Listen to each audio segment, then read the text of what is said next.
Hello, this is Scott Churchson from the Sports Den, and welcome to Spanglish Sports World Network on Zingo TV, channel 249 and 250. Please remember to download the Zingo TV app on the app stores of iOS and Android. When you download, do make sure to rate and leave a comment. Both apps are free. Zingo TV is also available on Google Chromecast, Amazon Fire, Fire TV sticks, Roku and Roku sticks, and all smart TVs 2016 and forward. Hope you guys are having yourselves a great day out there. A happy Tuesday afternoon to you all. This is the Sports Den. I'm Scott Churchson. Alongside me is Mr. Obie Spencer. How you doing, sir?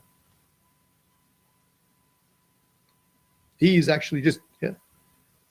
All right, so we're not getting audio from him. Rob Stats just signed off because in this case he was having an issue. Obie, if you can hear me, raise your left hand. Okay, Rob's back. Can you hear me? Guys hear me? I can hear you. Obie, can you raise your left? Okay, you can hear. So, Rob, I can hear you, there. Scott. Okay, good. You can hear me? Obie, okay. How about you, sir? No, Obes, you're still off. All right. So when I was working in the IT field for the 7 + 8 years or whatever I was working, we would refer to this in the tech world as a feature. So in this particular case, we're going to call it a feature. The fact that, Rob had an issue, Obie now has an issue. So while we're working out and you're enjoying the features of this feature, we're going to talk a bunch of stuff today. We've got to talk about some Yankees and, right now what's going on with them. I've got stats to back that up, not just Rob stats to back that up, but statistics to back that up. We are also going to be talking about Jake Paul. Is he real? Is this, is it real? Is it Memorex? We don't know yet at this point. Also probably be talking a little bit of the European Super League. We do also have our shout out and shut up. We also do have our obscure sport of the week. As always, you can find us on Twitter at SSW Sports Den on Twitter and also on Facebook at Spanglish Sports Den. We're getting there, getting this resolved. I apologize for any of the noise going on. But, Rob, how are you doing, man? I'm good. Just got in. Hopefully we can hear Obie now. I think I just heard he logged in. Yeah, I think there's a little here, I think. There we go. Yeah, there you go. I heard this, I think you're whatever was making that noise. I was like, well, I can hear him now. Like I said, it's one of those things that one version of Obie is not enough. You need two. That's why he's got two shows. He's got this one. He's got the one on Friday. It's just in this case here, they're a little more crammed together. We got a little echo going on. Okay, so as some of you guys may have possibly heard, the Yankees are off to arguably the worst start that they've had now in 24 years. Back in 1997, the team went 5-10, which they have right now. But I have a myriad of different reasons as to why I believe this team is in a lot worse shape than just basically that part alone. So, any thoughts from you guys before I get the ball rolling? I think they started off, somebody else pointed this out, like 97, they started off 5-10, and then they won, I think they won the series that year, but that was kind of like World Series hangover, and this is just this is not the same type of club. This is not the same. Granted, Brett Gardner had some Paul O'Neill-like rage going on the other day with the bat and the garbage can, but this isn't the same team. Yeah, this is not, vintage Yankees, and they just don't seem to have that X factor or that one person who can turn it around. Like they had Jeter for all those years. They had Posada. They had Paul O'Neill. They had these guys, not just on the mound, but in the field, in the locker room, in the clubhouse, that could get things turned around. Like Boone's out there giving these like impassioned pep talks, and it's not working. So I think this is the year that just, last year was kind of like, we're like, oh, it's a throwaway year. It's 2020. Don't worry. And I think this isn't a throwaway year. This is the year where you throw out people. Like you said, Aaron Boone might be out of a job by the end of the year. Some of these guys might get traded in the offseason or at the deadline if they're willing to eat some contract money. But this does not look like a Yankee team that is repairable right now. Obie? So let me be the voice of reason. If they go 500 the rest of the season with one 10-game win streak in addition to that, it's a 95-96 win team. That's a good place to be. Cole is the best pitcher in the division, if not the city in the league. The rest of the starting lineup with Kluber, Montgomery, and Italian, they're all better than the average AL East starter. Now, 538, they do an ELO ranking of all the teams. There, the Yankees are second overall still, well behind the Dodgers. Granted, they started in second, so they haven't had a lot to fall yet, but they're there. Now that I've given all the reasons not to worry, Jay Bruce feels to me like Vontae Davis leaving the Colts, a game and a half in, and like I said 2 weeks ago, one game in the NFL is 10 games in baseball. So that's 15 games in. Vontae Davis quit. Same reasons that Bruce is giving. But when I hear a guy who's played that long say that, what I hear is, I can't hold on here because I'm not going to win a ring, so it's not worth it. And if a guy inside is like, I can't win a ring here, then me from the outside, I got to be like, that's not happening. He sees something that it's not just the bats aren't hitting well right now. It's that bats aren't going to hit well. And the 10th or so best pitching staff in the majors aren't going to get it done with the bats hitting like a AAA team. So, yeah, they're in trouble. Sorry, Yankees. So you started out as the optimist and then kind of got into the pessimist. Yeah, and then I became a realist. But here's where I partially agree with you, partially don't. Jay Bruce was probably going to be out of a job anyway once Luke Voigt came back. You know, I mean, he was off to a weak start. You know, I understand his rationale for walking away, and yeah, you probably have something there where it could be a rat from a sinking ship kind of a scenario. Not calling Jay Bruce a rat, just work with the context of the idiom there. What I will find in this case here, let me know if you disagree with me on this. There's really, when it comes down to it, three basic components of baseball: hitting, pitching, and fielding. Any disagreements there, you think? On the field anyway. Yeah. This is where the concern is. Garrett Cole, so far through 4 games, has a 1.82 ERA. Fine. The rest of the starting pitching staff after Cole has a 6.61 ERA and a WHIP of 1.54. The batting side of it, right now, they are 26th out of 30 in batting with a 210 batting average. And this is the part that blew me away. This is the one stat that really, really shocked me from a powerhouse team. When it comes to slugging percentage, they are dead last in slugging percentage. There is nobody worse than they are right now in slugging percentage, with a team that has Stanton, with a team that has, Gleyber Torres, Gary Sanchez, who actually has shown some pop, give him credit. Aaron Judge right now. Aaron Judge is the best Yankee when it comes to OPS. He is ranked 60th overall in baseball right now. This is a team that looks offensively lost. Strikeout wise, they're right in the middle of the pack. So I give them credit where it's due there. They're not that bad there. But pitching, like I said, 6.61 after Cole. Batting, 210 batting average, 26th and dead last in slugging percentage. And lastly, fielding. This team right now is 25th in errors right now, with 15 games played, while a lot of other teams have played 17. Overall, in fielding percentage, they are 28 out of 30. They have a 977 percentage right now that is better than only 2 teams right now. This is a team that is lost in all 3 areas right now. And I don't know necessarily with Kluber starting, I believe, tonight, that I don't know if they are actually going to right this ship anytime soon.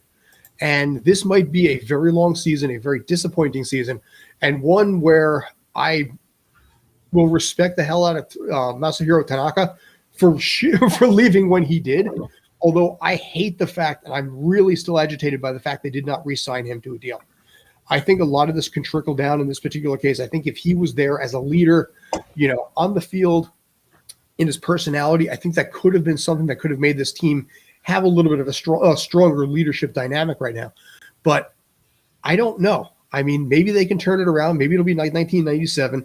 They did not win the division that year. They came in second to the Orioles and promptly lost in 5 games to Cleveland. I remember that was Bartolo Colon's rookie year.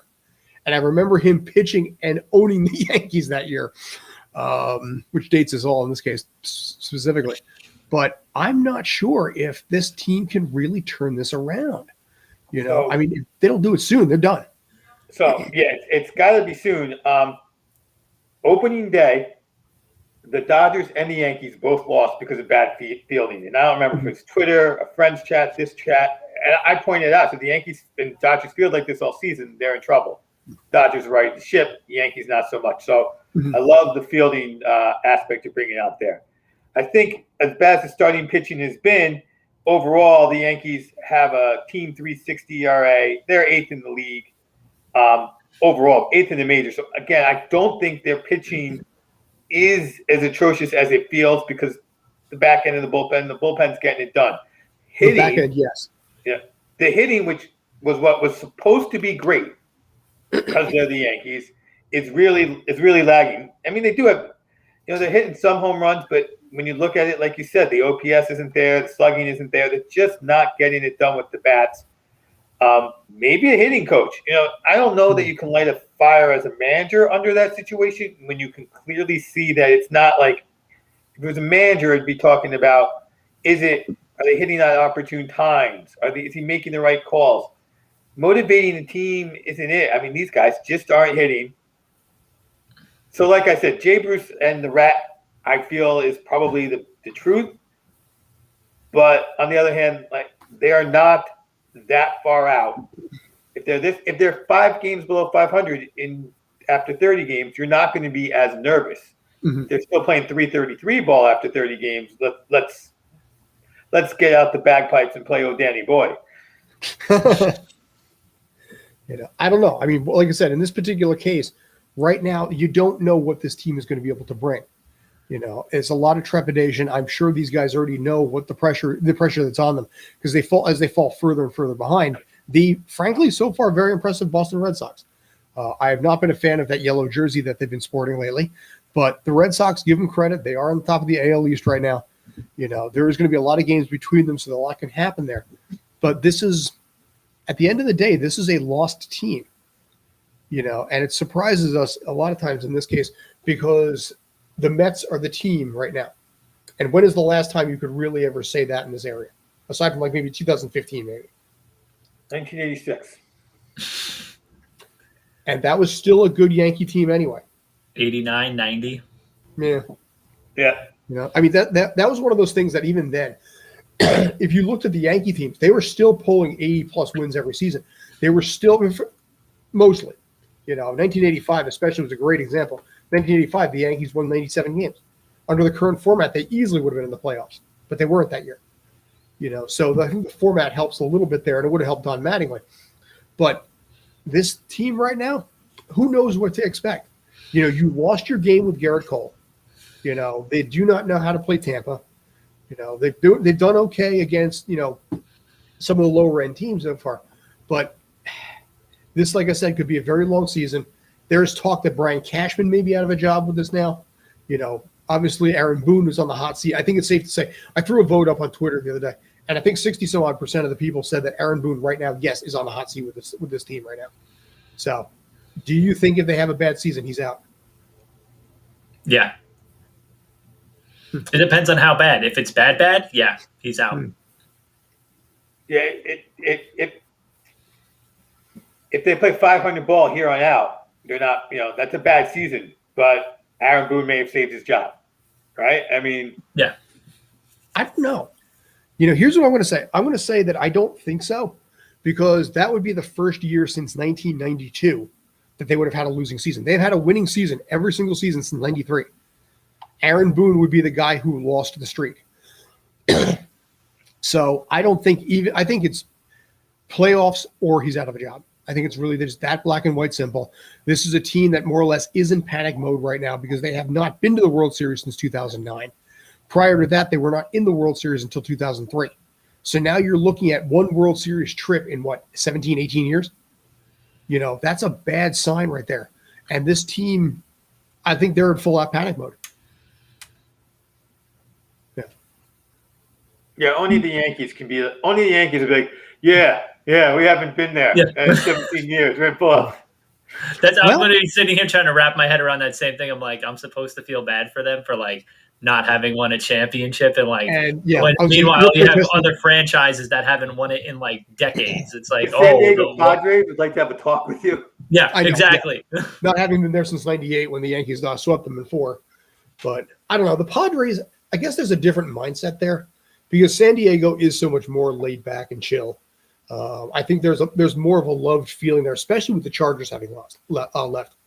The Padres are really the only thing that they've got down there, aside from any Pacific Coast stuff maybe going on. But in New York, being San Diego, what's that? Oh yeah, I mean San Diego is awesome. I love that city big time. The idea, like I said, being able to go out and play volleyball, in December, was such a foreign concept for a Jersey kid. But all right, so we'll find out tonight how the team does. We'll find out the rest of the week how the team does, and possibly, depending, maybe we'll talk about this next week. Maybe we will. Anyway, moving on. Like I said, as always, you can find us on Facebook at Spanglish Sports Den and on Twitter at SSW Sports Den. And as you can see down at the bottom, you can find us live on Zingo TV, channel 249, 250, and also 251 in certain circumstances. Not today, though, but that's the Her Network. Okay, moving on at this point. I want to talk a little bit about Jake Paul. Jake Paul, as many of you know, had his third fight this week, won his third fight, second one in one round. I have some thoughts. I have some questions. I want to get your input a little bit on this as well, because I'm not sure. I'm not convinced if he's for real or not.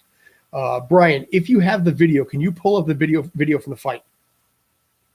We have a little bit at the tail end of this match here. Granted, it was a very short match anyway, but yeah, it was a one-round match, but it's a little blocky. I apologize for that. We'll figure out how to fix that going forward.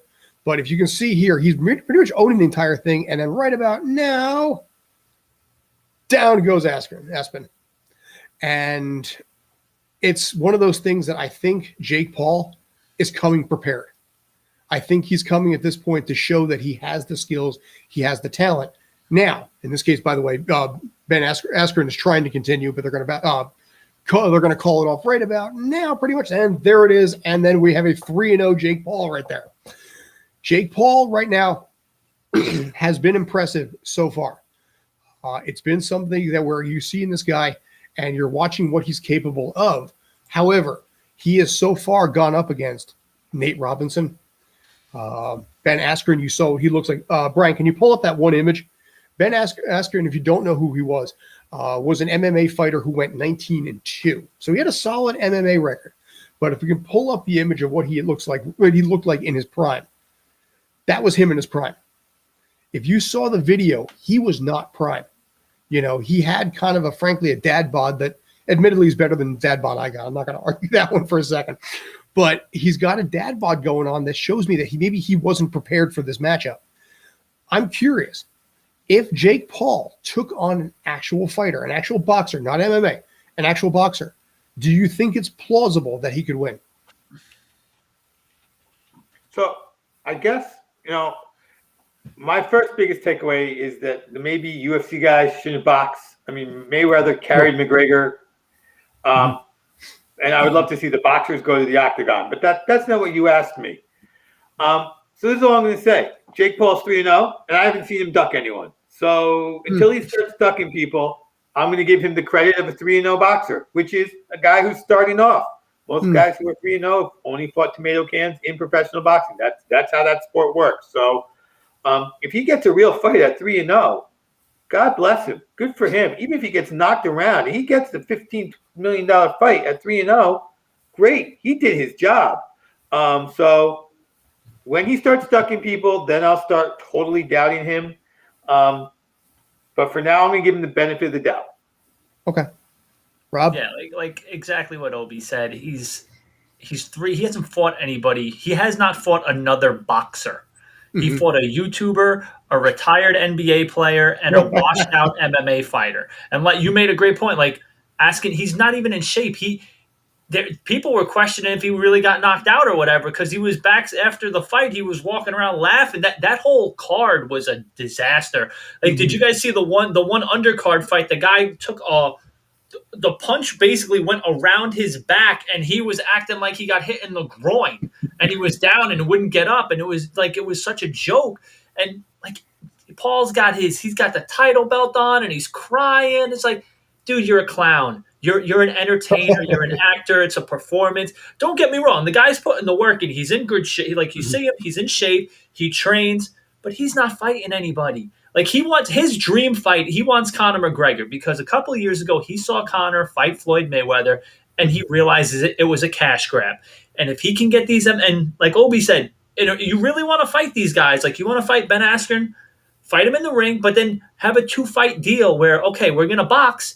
And then we're going to get in the cage, and we're going to see what happens. And anybody who knows mixed martial arts and boxing knows it's a whole different world when you get in that cage, man. Because, like, Paul's got the body of a boxer. He's built to box. He's tall. He's lanky. He's got the reach over everybody he's been in the ring with. So he just sits there and he jabs and he throws these heavy punches. He's designed for these kind of fights. It's kind of like in Rocky 3 in the beginning when Rocky's beating everybody and Clubber Lang calls him out and Mickey's like, no, like you don't want to fight him. Yeah, Jake Paul and his people are like, yo, let's probably not go out and fight somebody legit because you're going to get your head knocked off. Like, yeah, you want to be a tough guy? Go get in the ring with Mike. Go see what Tyson will take a fight. He'll fight anybody. See what happens then when you throw that first. Because you look at his punches. He throws these like big haymakers. Michael duck right under that and break your ribs with like a three-punch body combo. Yeah, he's a YouTuber. He's got millions of followers. So it doesn't matter. Like he says, oh, I'm fighting. His followers are going to tune in and subscribe. They're going to pay for the fight. So he's making his money. I don't see him fighting anybody. Like there was a comparison to like, oh, the actual welterweight champ of the world defended their title or something, or the middleweight champion, whatever weight class he would be in. And like more people watched his fight. I'm like, yeah, because the welterweight champ probably doesn't have like millions of YouTube subscribers. So, but I don't think I'm not, in terms of professional boxing, he's not legit yet. I'll say he puts the work in, he trains, he does what he has to do, but it's a show. It's a performance, man. It's celebrity boxing. That's exactly what it is. Remember that back in the day when you had like Dustin Diamond fighting? Yeah, that's exactly what he did. He fought. That was his fight with Nate Robinson. Yeah, that was his fight with Nate Robinson, and the first guy, Ali Eason, was another YouTuber. Yeah. That's right. And that's funny. It seems almost like ancient history in this case. But yeah, looking at him right now, he's got 20.3 million followers on YouTube and 7 billion views. Yeah. So that is something like that's going to draw. And that can generate a lot of publicity wherever he goes. And his brother Logan. Let's not dismiss Logan Paul either. But in this case, I think it's going to be interesting because, again, you brought up a great point where you're taking MMA fighters who are used to fighting a specific upper lower body style, mixed, basically jiu-jitsu, a lot of pinning going on, a lot of leg work. Now you're switching and you're removing so much of the lower body attacks that you're used to using to focus only on upper body. That is a massive, massive transition, and it is very difficult to do. In this case, I'd love to be able to see Jake Paul maybe do an octagon. However, I don't see it happening. I think winning right now is more important, even if it's the Peter McNeelys of the boxing world. It's gonna be something where you're gonna see a guy like him not want to lose because he's not gonna want to lose face. He's making bank on these fights anyway. I think they are going to be low end fights for a long period of time. Again, credit where it's due. He put in the work, he's put in the time and the training, and he has, he has a good boxer physique. He's got the build, he's got the height, like you said, he's got the reach. So he does have a lot going for him there. But I think him losing would hurt his reputation so badly that all he's going to do is take the low-end fights. And these guys who are either people that you've long since forgotten about or people that are trying to work their way up and get credibility will take that fight knowing that it's a loss for the money, for the partial payday on that, and the credibility as well. Peter McNeely, nobody heard of him before he fought Tyson after Tyson got out of prison. McNeely did commercials for Pizza Hut afterwards, lampooning the fight and how he got his ass kicked. That sort of thing can happen to a lot of people. Ben Askren, now he's doing talk shows. Now he's doing all this kind of stuff. Nobody remembered who he was. People forgot him. And then all of a sudden, he's back in the limelight again. So he may have phoned it in for the fact that he's getting credibility now and getting that 15 seconds of fame again. Yeah, he'll be on Dancing with the Stars next, and then on the one with the Masked Singer. And, God. He's building his brand. Like I said, he's building his brand. And I said this to somebody at the gym the other day, too. I go, this is the exact same formula that UFC used with a certain female fighter who was considered to be the best in the world until she got in the ring with somebody who was a legitimate fighter and got her tail kicked like 2 or 3 fights in a row and is now playing video games on Twitch.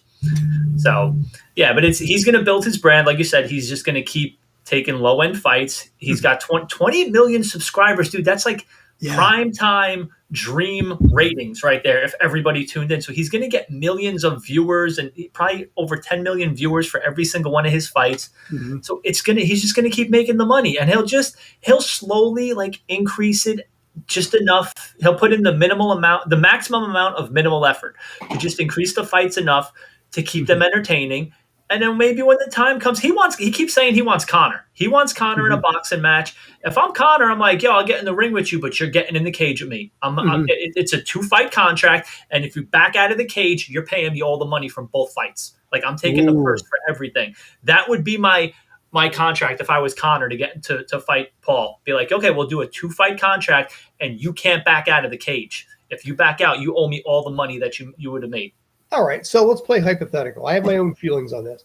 Suppose that in some magical world, and I don't see it happening, but you know what? We can pretend here. Jake Paul says, okay, you got a deal. I'm doing the 2 fights. I think I know full well who wins what fight. Do you guys have any thoughts or opinions on that? I think Conor McGregor takes both fights. You think he looked good against Floyd. He definitely wins the fight in the cage for sure. And it depends because like Conor's not like it's the size thing again. Like Paul could actually with the size and the reach, he could Oscar De La Hoya his way to a win in the ring because he could just jab and dance. All he's got to do is just keep him on the outside, and he could win on points. That's the thing. That's where, like, as I call it, the sweet science of boxing. You don't have to knock somebody out. You just have to control the fight. Whereas in the cage, you try to throw that jab, you try to keep him at a distance, and he's shooting the leg, and you're on your back, and you're in a world of trouble. So, yeah, Conor definitely wins the cage. I give Paul a little bit more shot to win in the ring, but I wouldn't be surprised if Conor was capable of winning both. So I don't know what the weight difference on those two guys is. Assuming that both guys trained for real, the cage it's not close, right? McGregor is still top 10 MMA fighter in the world at his weight. It's a joke. You don't go from boxing to that level of MMA in one training session or one training season. In the ring, what we haven't seen, if we're talking seriously about Jake Paul, is how many rounds can this guy go? We know that in the ring, that how long was it? 7, 8 rounds McGregor went with Floyd. Now Floyd is the quintessential defensive wear you down guy. But we don't know what Paul is in a long fight, in a 2-round fight, in a 3-round fight. We have no idea what his stamina is because, he's fighting tomato cans. And look, just because he's doing it on purpose, you can go look at any great boxer in the history of boxing, and you look at the first 5, 10 fights to get him to 10-0, 12-0, and there's a lot of bad fighters on there. And that's just how boxing is built. You got these guys who have to beat to prove you're a contender, and then you start to get your contender fights. Champs are 25-1, whatever. You guys all agree. We know that. So I don't know what he has if it turns into a real fight. If McGregor shows up and goes 3 rounds, what happens in round 4? At that point, I'm going to go with the guy who's been hit in the face a lot in his life versus the guy who's only hit people. Yeah. And has that's the other thing training. Yeah. Like Mike Tyson says, everybody's got a plan until you get punched in the face. And he gets in the ring with somebody legit and gets punched in the face, and all of a sudden you're like, whoa, this is real. Like this isn't some YouTube, video. Like this is legit. So yeah, I would love to I would want nothing more than to see him have a real fight and see where he's at. Like he proves us wrong and he hangs in there and competes with one of like the top 50 boxers in the world in that weight class. Like kudos to him. I'll be like, all right, he's legit. But I don't see that likely happening. At least not right now. I think if Jake Paul started to lose his followers, then you might see a move like that. But right now, he is at the top of the game, as far as, social media goes. He's got an image to probably protect and maintain. Again, I think, I looked it up. Jake Paul is 191 pounds. Conor McGregor is 170. But he knows how to use the 170 that he's got. In the octagon, Conor McGregor takes it. In the boxing ring, I still stand by it. I still think he takes the match because Conor McGregor, like you said, has experience in longevity. I remember something from one of the Rocky movies. They talked about, you need 10 weeks of training to do a 10-round fight. You need 1 week of training for every round you've got. So Jake Paul going from 2 to, a fight that never lasts past 2 rounds to going 6, 7, 8 rounds. That is something outside of his element. And that's what any opponent would realize they got to go against. You extend the length of any one of these boxing matches that Jake Paul has. Possibly the match ends differently as well. That's how Floyd beat Conor. If you look at it, like it was, I actually said, I was like, if you took the amount of time in a 5-round MMA fight, it's like 25 minutes. And sure enough, he hit like the 7th or 8th round, 3-minute rounds, 24 minutes. And right after that, like 8th round, like he just gassed out. And you're like, yep, like he had just enough energy that he was, his stamina was designed for a 5-round MMA fight, that duration. And that was when he just kind of ran out of gas, was right after the 8th round. Like you could see him come out and he was just like, everything was in slow motion. And I'm like, yeah, you stretch those fights out.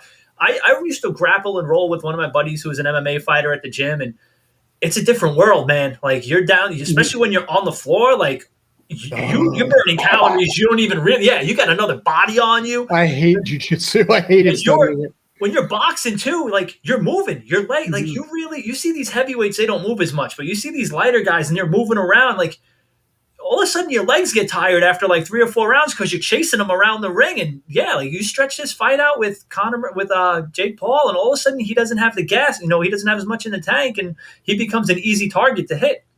George Foreman, Michael Moore. Oh, Michael Moore. Yeah, okay. Same thing. But because that's the original was Ali Foreman, and 20 some odd years later, George. That's why I credit George Foreman as one of the greatest boxers of all time. He learned from that and then used it 20 years later to regain the championship. And the great line by Jim Lampley was, it happened and nobody knew what he meant. And he told Lampley the night before the fight, watch, at some point he's going to stop and he's going to stand in front of me. And that's when I'm going to, capitalize. And he learned from the best of how, how to beat your opponent, how to outsmart them. Well, that's the other thing here. I mean, there's let's just go back at Paul. He's 24. So if he really wants to be a boxer, and he really wants to put in the work, he'll be 33, 34, prime age for a boxer. He should have about 10, 15 fights under his belt. And, he can be a real contender. And maybe his tomato can fights are versus folks who we've heard of versus folks we've never heard of. When he's 10-0, maybe then he gets a guy who's 5-5, 6-6, who's got some real professional boxing. But right now, I'd be real hard pressed. As you guys were talking, the more we think about it, saying right now, in 10 weeks, you're going 10 rounds against McGregor. I don't think it's going to happen. I hear he's also talking Mayweather, and that's just not going to happen. Talk is big. Talk is cheap, as the saying goes. And again, any post like that gets 100 million likes and 7,000 comments on Instagram. Right. So and him and Floyd ain't even Floyd is like my size. Like you're talking like 4. That's way. I can't even see a boxing commission signing off on that, because that's he'd have to cut weight. Like there'd have to be a catch weight. He'd have to come down to like one set. Like Jake Paul would have to drop like 20 pounds, because even Floyd walking around heavy isn't that, is like 170 is a stretch for him. So you're talking about like a welterweight or super welterweight fighting a light heavyweights. It's not going to happen. Yeah. And Mayweather isn't going to, if it's not a real fight, Mayweather's not, he'll take his money and walk away. Like he's just the kind of guy like, this doesn't go on my record. Sure. Give me my $20 million.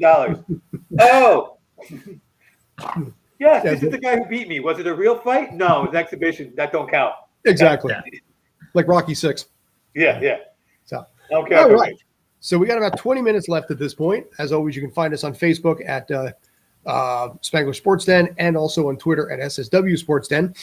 At 4:30, it is time. We're a couple minutes behind, but it is now time for our obscure sport of the week. And of course, in this particular case, as is often the case, we are heading our way back over to the UK, because 40 to 50% of the weird stuff that we play on this show all seem to come from the United Kingdom, and today is no exception. So, Brian, if you could be good enough to pull up that video, we are looking at worm charming. Now, the whole idea is basically you have a 3 meter by 3 meter plot. This happens in Cheshire, England, every June. You pay about £5 or so just to be able to get this plot of land. And the whole thing that you have to do is you have to try and scare up and pick up as many worms as you can from the dirt. You can use them drums if you need to use it. You can charm them, basically with, whatever instrument you need to use. They will sit there and they will look at basically how many worms you've got. It is a 30-minute period. They're sitting there, counting up worms, because Lord knows that sounds like a fun experience. And then in the very end, we got a couple of winners here, a couple of kids. The world record, by the way, because there is, in fact, a world record for the most worms picked up in 30 minutes, is 567 worms in 2009. A couple of kids picked up that many worms in a 30-minute period. So in this particular case, it's an event just like a lot of the ones that we have. I believe we have to give credit where credit's due, because this was one of the laundry list that Rob Stats gave us. He gave us, I don't know, must have been 30 some odd. About 20 something. A bunch of them were different variations of hockey, but there was probably about 20 sports that I came up with. I found the other day. Of obscure sports ahead of us. So thank you very much, Rob. I appreciate that. So in this case, as always, we're going to review them on oddity, obscurity, playability, and watchability. Obie, in this case, you've been awful quiet on this particular part anyway. Give me your thoughts. Oddity. Upbeat. It's pretty odd. It's a bizarre game. It's like a hunting game, right? You're chasing animals, and it was developed so that you could go fishing, which was another hunting game. So it's just a hunting game to hunt. Very odd. Obscurity. I gave it a full A. Just something I couldn't imagine stumbling on. Furthermore, if someone said, "Hey, we're going to the worm charming contest," it's not even what I thought it was going to be. That sounds like a euphemism for something, yeah. It did. As our talk when we were first bringing it up came about. Playability and enjoyment. Obie dropped out. Obie dropped out. Oh, well. It's all right. So we'll come back to him in a little bit there. Yeah, I'll follow up with this. So, yeah, I was in the same boat. Oddity and obscurity, I gave – Obie, you back? Okay. No? I'm back. Okay. All right, you cut out. Yeah, you cut out. You cut out on watchability and playability. We never heard you great. We didn't lose you on much. Playability is a C. It's a nice family outing, I guess. But I was watching it, and people were in the ground, but not getting dirty. The woman is lifting up the dirty worm, and her nails are perfectly done. It was just so weird. I just C. And watchability. I am mad at you guys for making me watch that video. Not happy. So that's a flat out F. Not a sport, but we're getting dangerously close for me adding a pitchfork category to my list. Dude, I was going to say the same thing. I said Obie's. I was two pitchforks in a row. I go, we have two sports in a row that involve pitchforks. Obie's going to have to come up with a new category for sports that involve pitchforks. Yeah. All right, Rob, how about you, man? Yeah, I was in the same boat. Oddity, obscurity, I gave it an A. I was like, what is this? When I saw it, because I just kind of pulled it off the list and I didn't look at it right away. And I was like, okay, I'll look at it. I'm like, oh my God, who would think of to make this a thing, a competition and everything? Even we always say stupidity. If that were I was like, this is so I have to give it an A. It's just so odd and obscure and just what are you doing? Because even what's crazy, Obie was saying, you're not digging. You use the pitchfork and you basically got to kind of vent the ground, and then you're banging on the ground. There's one in the video, and you couldn't see, there's a guy with a tuba at one point. The tuba's upside down on the ground. He's blowing into the tuba to rattle the ground, because the whole thing is basically to create an earthquake-like environment that scares the worms out of the ground. Somebody else had a bugle they were playing. People are banging on the pitchfork with pieces of wood and utensils. So I gave it an A for stupidity too. Watchability, dude. Obie, I was with you, man. I'm like, why am I watching? I was fast forwarding through the video. I'm like, it has when you see the instruments and some of the bizarre things they do, you're like, okay, it's funny, but that's pretty much it. It's over in about 5 or 10 seconds. So watchability, I gave it a D. Playability, C. I'm just no, it's really not.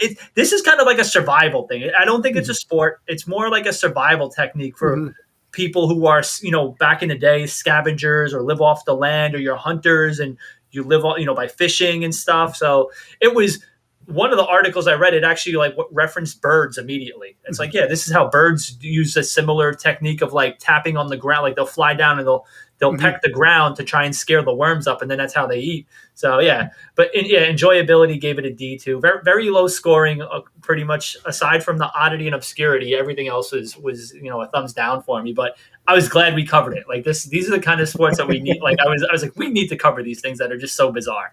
Well, thank you for that, because like I said, this list came from you. So if you guys out there, if you like it, give Stats credit. If you don't like it, basically stats. We have basically your Twitter's right down at the bottom. Tweet in directly at the Rob Stats.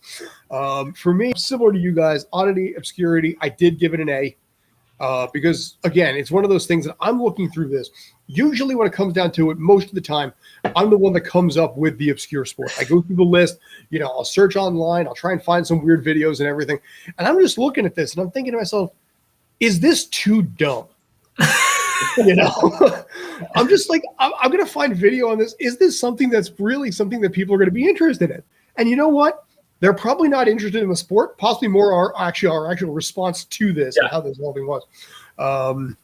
As far as playability goes, I gave it an A- because it's easy to play, it's easy to do, and weirdly enough, it reminds me of when I was like 5 years old.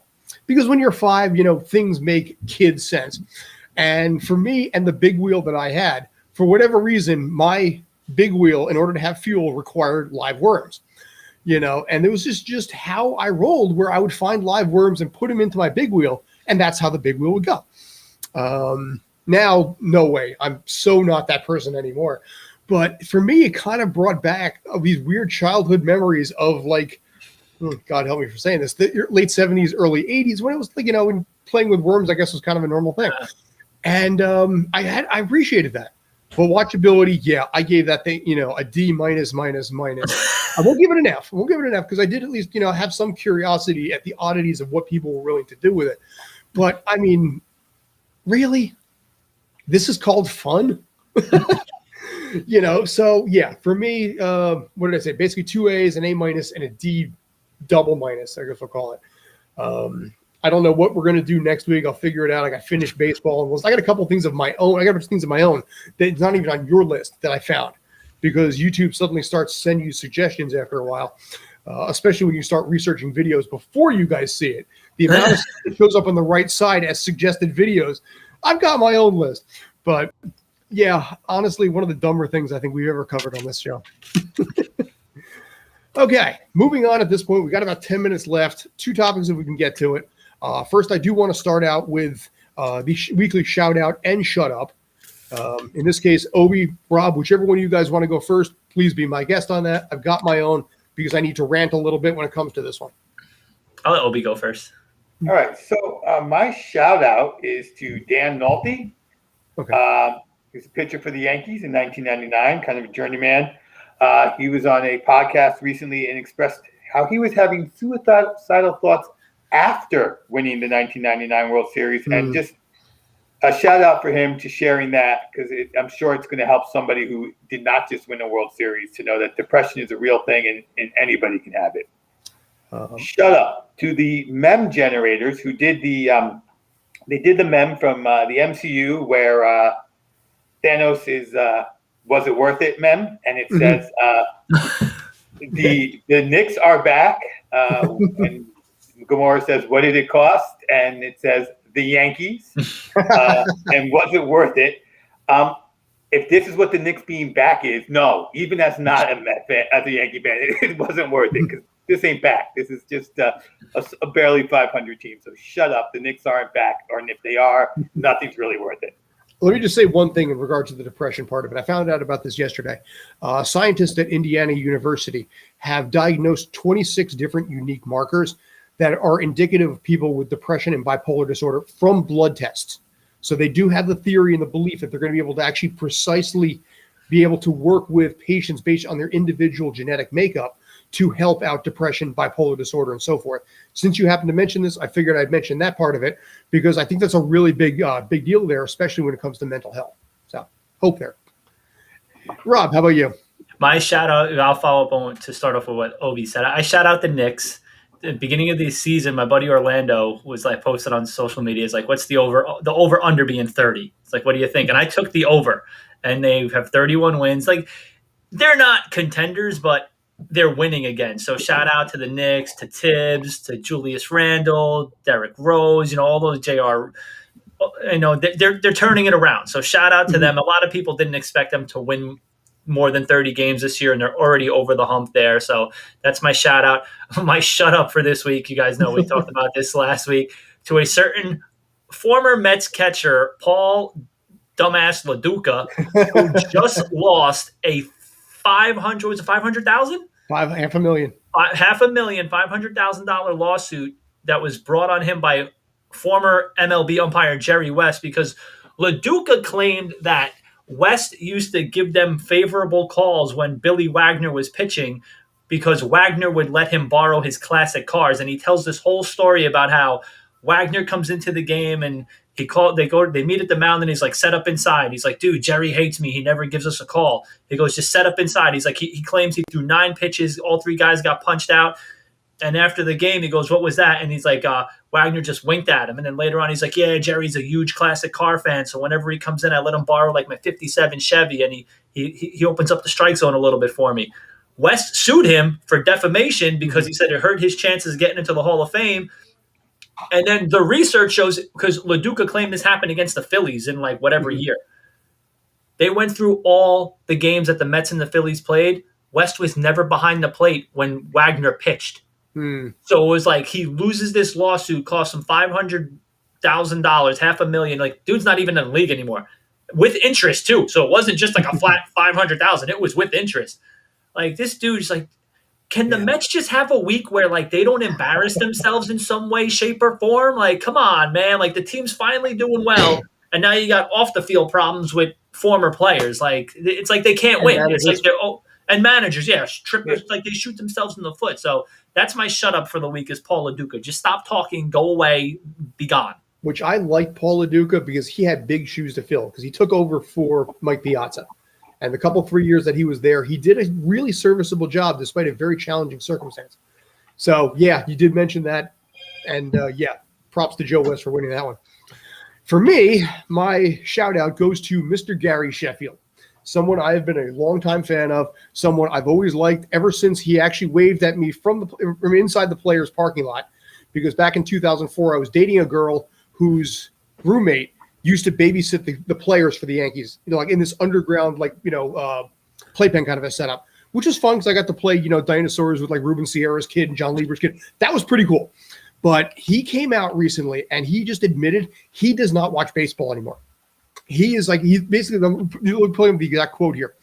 These guys can go out there and strike 180, 190 times, and it's okay. Then all of a sudden they show a home run. A home run is less appealing when a home run was a big deal and more appealing when I played because it wasn't happening as often as it is now. He admitted that he came out and he was forced to watch baseball when he was working with TBS because the paycheck required it. And as a result, he's just like, I'm just disappointed with what I watch. And for a guy to come out with 509 career home runs and admit that he doesn't even watch the sport that was so good to him for so long, that is a big telling sign to what we've talked about when it comes to baseball's popularity and, frankly, its waning popularity, which ties in ever so slightly to my shut up, which is going to Sony, because Sony has doubly announced that, one, Mr. Joe Buck will be guest hosting Jeopardy sometime in the summer, and two, it gets better, and two, he has a shot to become the permanent host after Alex Trebek. I'll never watch it ever again. And that the internet exploded because there's a lot of people out there, myself included. Let me know if you disagree. There's a lot of people out there who would love someone like LeVar Burton to take over. There's been such a push ever since Alex Trebek unfortunately passed. People, like myself included, have clamored for LeVar Burton, Reading Rainbow, Roots, Star Trek Next Generation to take over. And I think he would be a fantastic host. And Sony's like, no, let me give it to the guy who sounds so bored he does not want to even broadcast the games he's at. Which I also wanted to add to something we mentioned a couple of weeks ago, where I think part of the reason why baseball's popularity in the World Series is declining in popularity is because it sounds like he does not want to be there. But you're like, let's give him a hosting job on Jeopardy. Why not? So, one, Sheffield was also that close to being my shout out. So I'm with you on Sheffield. I disagree, though, on but first of all, they're saying they're giving him a chance to be permanent. That's just, to drum up some of this exact outrage, I'm sure. Still frightened me anyway. He's the perfect amount of condescending to replace Alex Trebek. I'm just saying, he's that kind of jerky, condescending guy if they're trying to get the same flavor that they might be able to get. but you wouldn't get it because you know what? There was Alex Trebek had charm. Every time Joe Buck, look it up. Every time Joe Buck, broadcasts a game, he is trending on Twitter because people don't like him. And now you're going to take over for one of the most iconic hosts in the history of all game shows.